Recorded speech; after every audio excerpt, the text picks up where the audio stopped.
Christian Matthews, guys. Welcome to the show, man. Woo, woo, woo, woo, woo. What's there you up? go. What's going on, man? I appreciate the man, I'm so glad invitation. you're on the show, man. Yeah. And it's been great to have you at City Center, too, as our programs coordinator, supporting Ashante, the director.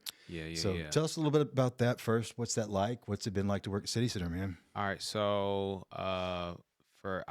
we've talked about this story before, so I'm going to kind of talk about what led me to becoming the programs coordinator here. So there was a period where at my church I go to, the birthing room, I was and still am a teacher for Sunday school for the kids, right? I'm one of them. I'm not the only one. I'm one of them, right? So I was doing that for a year, and Sid, shout out to my bro Sid. Yep, Sid's awesome, Sid reached out to me one day randomly and was just like, hey, like, this nonprofit is looking for a programs coordinator. You'll be working with kids, is what you already do. You should look into it. Now, initially, I was like, nah, I don't know if I want to do it, because I would have this habit of doing good things and thinking it's God things, right? And then it would just kind of take me off track. So that's what I thought what was happening. But as time progressed, the thought never left, right? The thought didn't leave, and I kept praying on it, praying about it, just kind of seeing what would take place, and it just kind of stuck with me. And I was like, God, I think this is you. And so if this is you, then now keep in mind, this is probably like almost a month since Sid told me about it.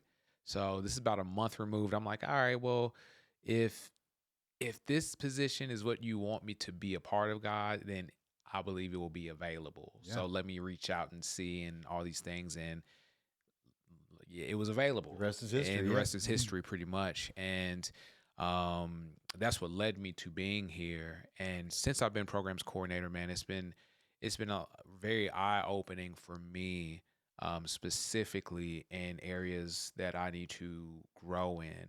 Like one of the early things I learned working here has been with the kids, how to love unconditionally, and how to, like, even when the kids don't respect me or say the things the right way to me or listen to me when I'm asking them to do something very basic, I had to learn that just because they don't do ABC 1, 2, 3 the way that I prefer them to, it doesn't give me the right to withhold love and respect from them, right?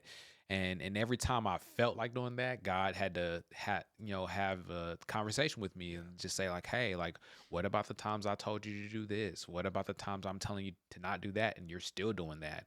What about the times when I told you to come sit with me and you said, hey, God, I love you, but no. It's just like when the kids say, like, you're like, hey, so-and-so, can you sit down for a second? They're like, hey, I love you, but no, you know?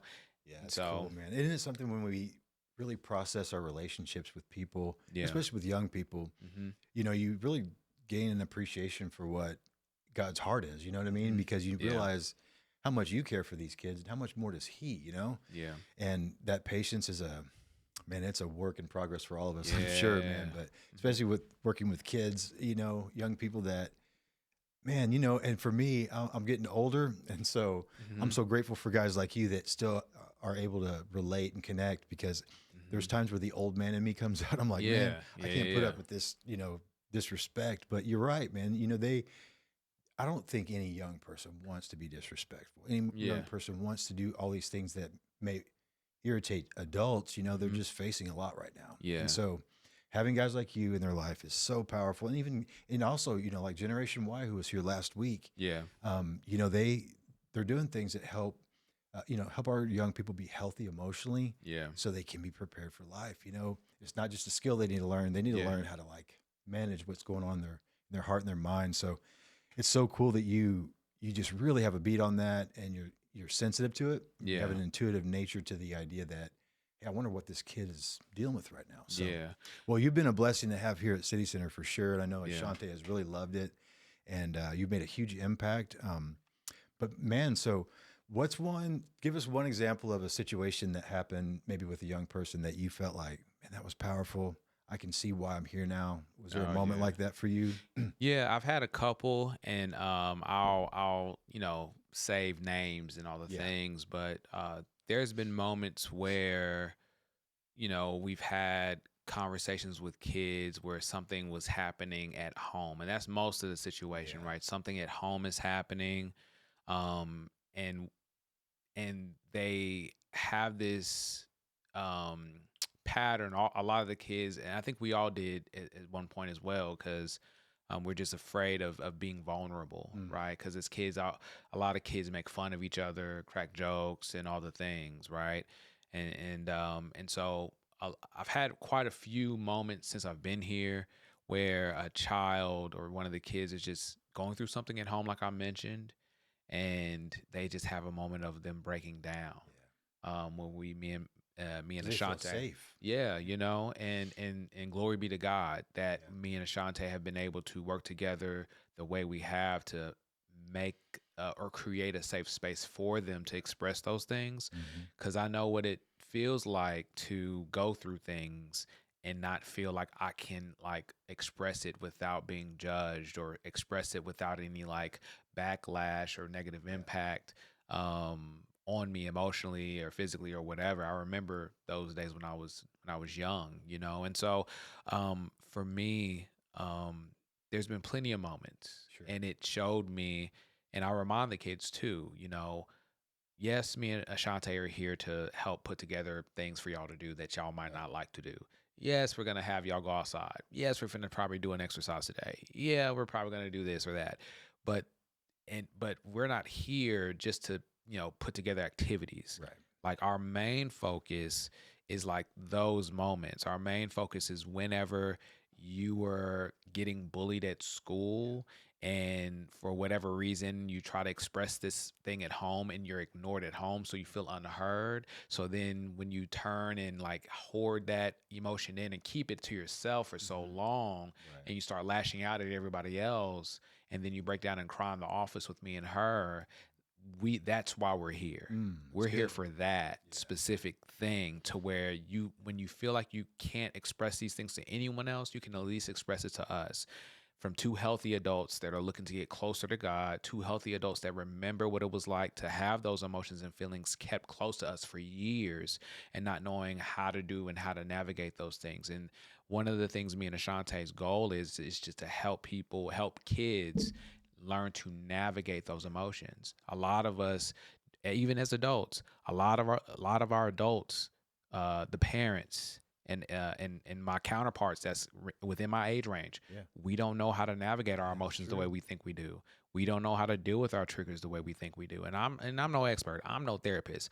I'm just a person that's really decided at some point to work on my weaknesses. Yeah. And the more you work on your weaknesses, the more you become self-aware. The more self-aware you become, the more aware you become of everybody else around you. So good. And but a lot of people don't want to work on themselves. A lot of people don't want to look in that mirror and see the areas that they need to improve on, because awareness brings accountability. And so when you have that awareness, it creates a fork in the road situation where you have to decide, do something with that information. you're either going to like intentionally choose to go back, or you're going to choose to move forward. And I'm not perfect. I have my moments. Like for instance, my thing that I tussle with is caffeine. I try to keep it at moderation, but I have my moments where I kind of go off the deep end with it, right? Yeah. But I also know that I have to work my way away from it a little bit at a time. I know it's not going to be easy, right? But I know that it's something that I need to do. But the more that I work on it, guess what? The more it shows me how human I am.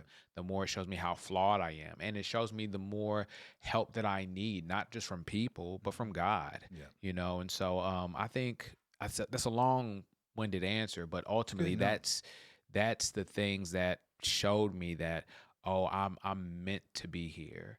I'm meant to. Even though all the kids don't see it that way, and they just see me as Mr. Christian, like Mr. Christian's so lame, like da da da. Like I know you said you're older, but they be calling me Unc, So I got to get used to people calling me Unc. I don't really like that too much, but ultimately that's the reason we're here. We're here to help them get the information that took us years to get. We're trying to give it to them now, So that way they don't have to troubleshoot like we did. They don't have to like go down the wrong paths like we did. Yeah. We can give you the answers right now so you can just go where you need to go, and you can put you 10 to 15 years ahead of everybody else, because most of these kids are in middle school. Most of these kids are not even 15 yet.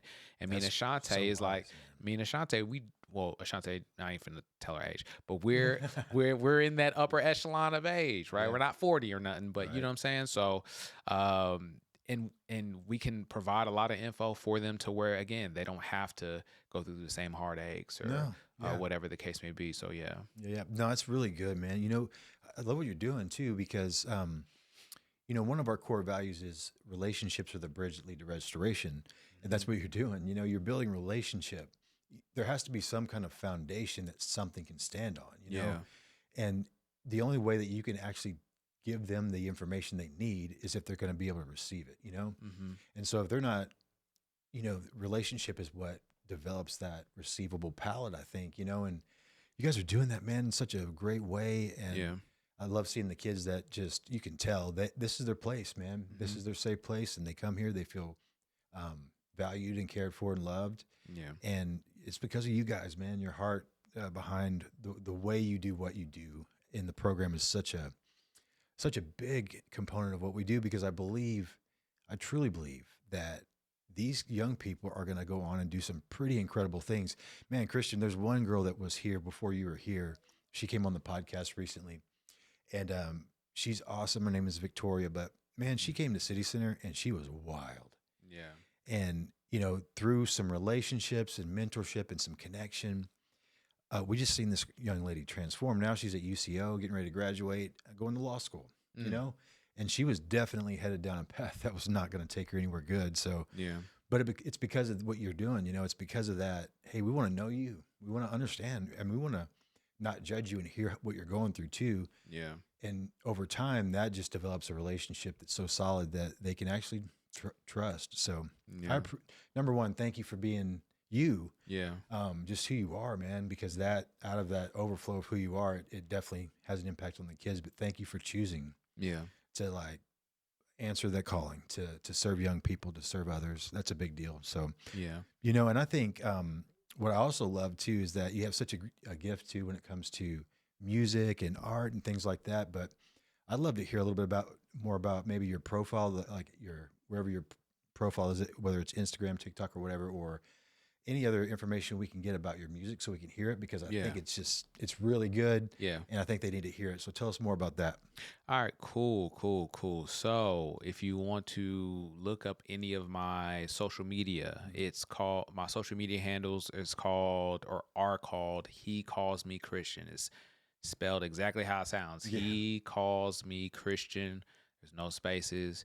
And when I say He calls me Christian, I'm referring to Jesus Christ, God, Holy Spirit, Heavenly Father, all that. That's who's calling me Christian. So a backstory as to how I got here musically to where I am a Christian artist now, right? A Christian rapper now.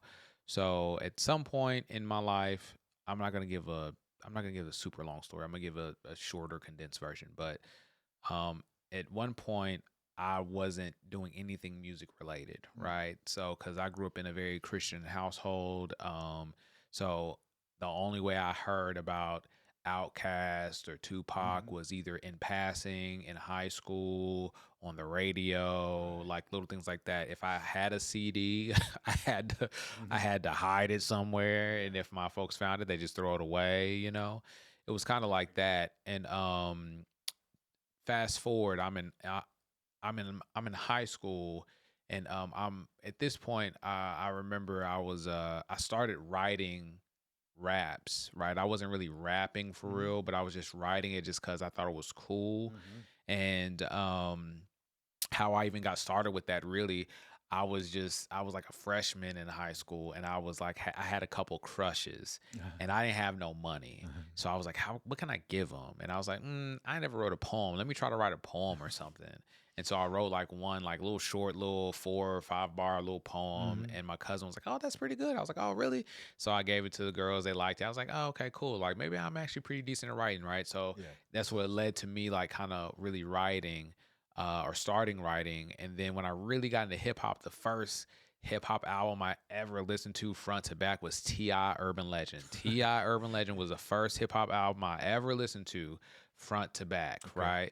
And so then I was like, dang, like I can kind of relate to him. I know I'm not in the street life, but hey, I'm skinny and I'm light skinned and I like to rap. So we're gonna see what happens, right? That's and enough. So and then from there it just led me to writing, and I didn't really take the next leap until like maybe college. So in college I had a little bit more freedom. I was very reserved at home, so I didn't want to like open up and show my family that I'm working on music and they like shoot it down or something like that. Not that they're like mean. My family is like really nice. They like they're really supportive and really loving, right? They had principles that said that maybe that's not the best route. Yeah. So I don't want to have to like hear that, right?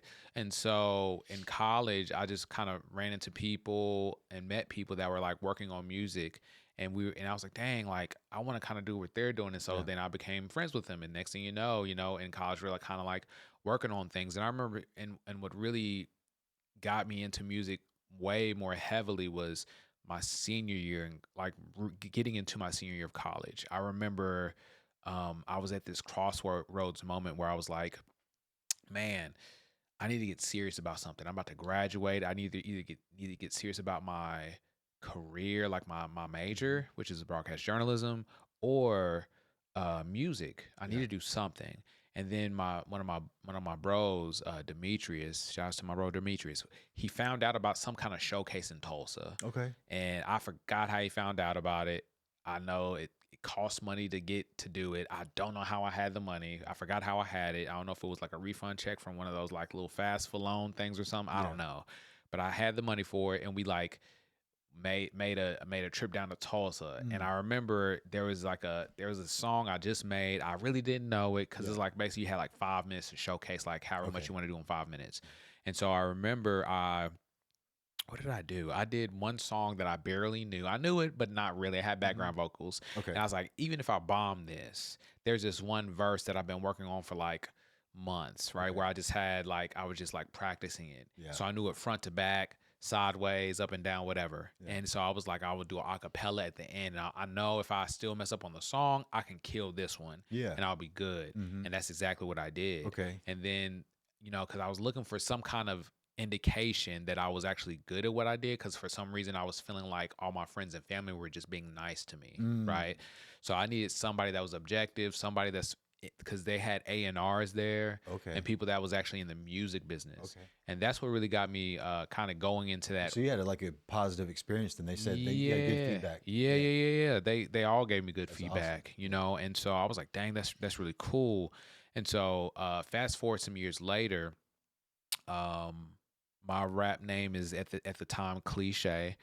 And about a year or so ago, I'm really in a space of getting closer to God, because at some point I start to realize that creativity and spirituality are synonymous with one another, right? I'm starting to understand like the brain and the mind are two separate things. It's not the same exact thing, right?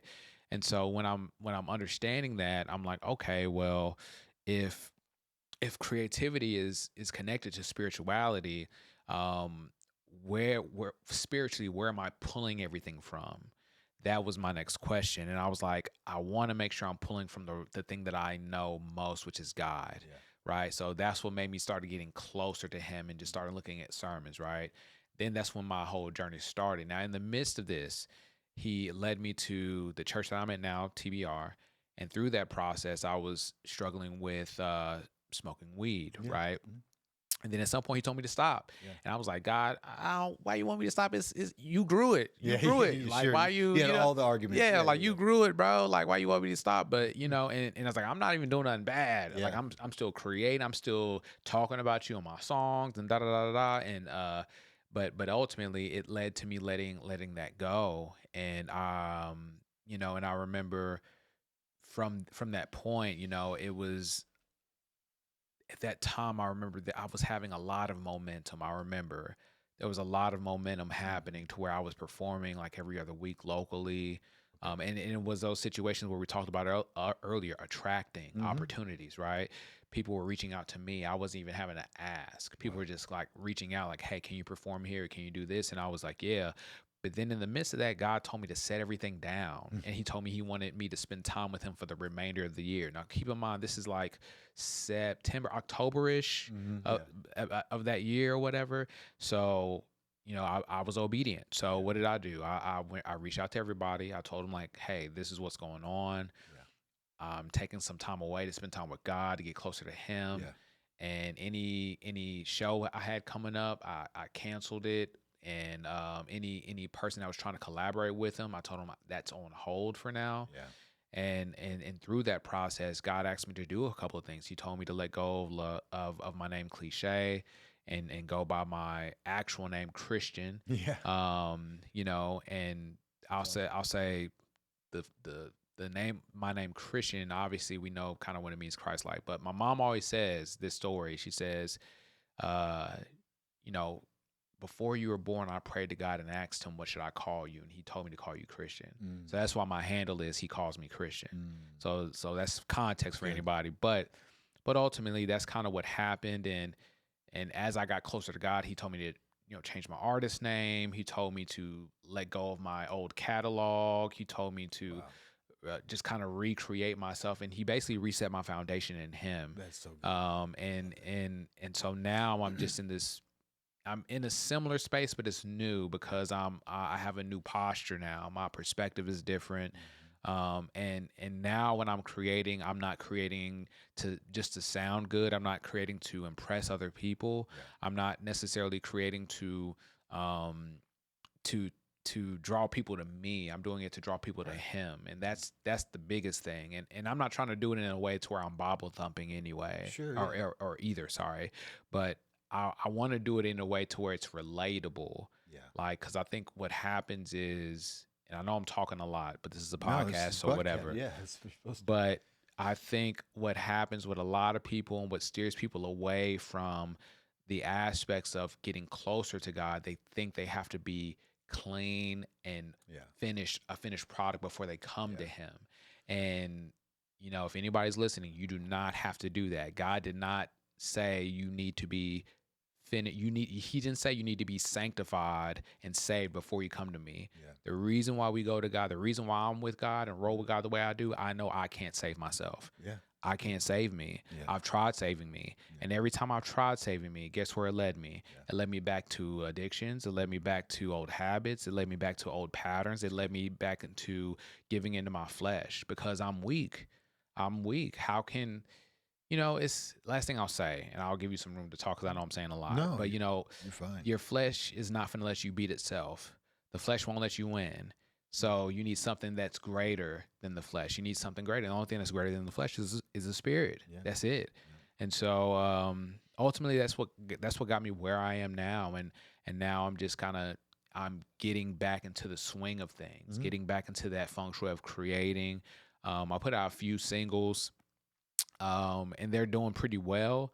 And now I'm just, like I said, just getting back into the feng shui of performing locally and things like that. But yeah, if anybody's interested to see my things and hear my things, look for my Instagram, my TikTok. He calls me Christian. Absolutely, so man. That's great. No, great word, man. Great information. And just appreciate the nature of your obedience there, man, because, you know, it's hard. That would be hard.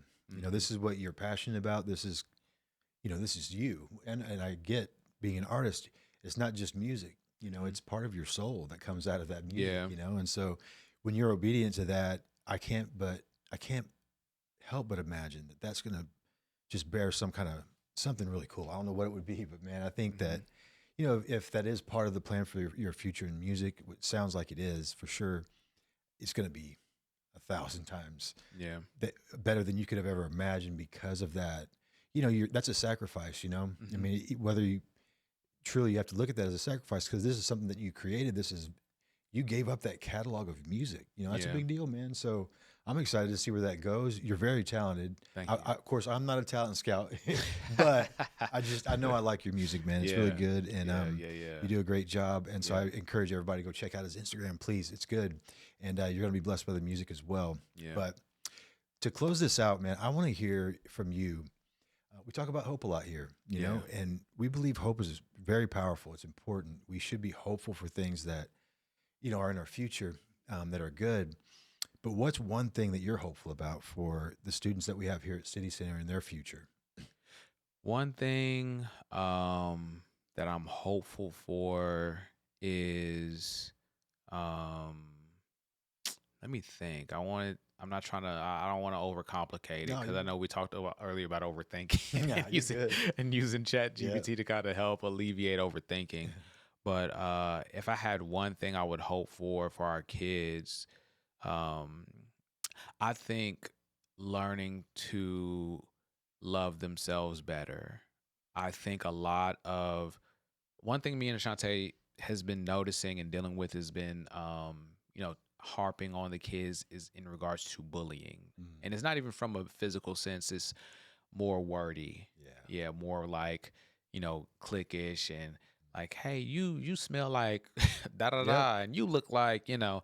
and I think from I've never been a bully, but I have been bullied, right? Mm, So I don't like bullies. mm, But I believe part of what makes people do that is a lack of love on I themselves, a agree. lack of care for themselves. In the Bible, it talks about love your neighbor as you love yourself, and from a biblical sense, if you really look at it as it is, the kids are kind of doing what they are doing is biblical. They're loving the people Yeah. like as they They're love doing what they themselves. know. Yeah. And if they're being mean to people outside of them, if they don't have respect, if you don't have respect for someone outside of you, for me, it kind of illuminates or shows that you may not have love or Yeah. respect for yourself. Yeah.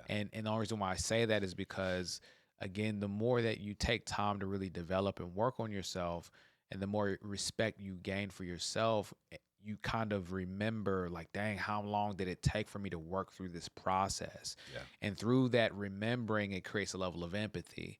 Right. Through that level of empathy creates a level of like respect for others. And it goes back to another passage in the Bible of treating others the way you would like to be treated.